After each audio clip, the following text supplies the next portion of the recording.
آموزش فعال کردن احراز هویت دو مرحله‌ای. برای فعال کردن احراز هویت دو مرحله‌ای، ابتدا باید یک برنامه احراز هویت دو مرحله‌ای مانند مایکروسافت اتنتیکیتور برای ویندوز و گوگل اتنتیکیتور را برای اندروید و iOS دانلود کرده و نصب کنید. سپس به صفحه کاربری خود بروید و در بالا سمت چپ پروفایل خود را انتخاب کنید. بر روی گزینه مدیریت پروفایل کلیک کنید. گزینه امنیت را انتخاب کنید. گزینه احراز هویت دو مرحله‌ای را فعال کنید.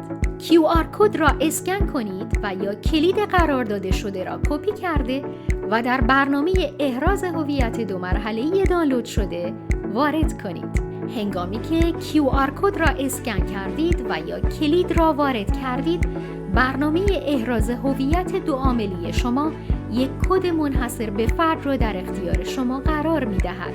کد را در فیلد وارد کرده و گزینه تایید و فعال سازی را انتخاب کنید. احراز هویت دو مرحله‌ای با موفقیت برای شما فعال شده است. از این پس برای ورود به حساب کاربری علاوه بر رمز عبور باید کد یک بار مصرفی که برنامه احراز هویت به شما می‌دهد را نیز وارد کنید.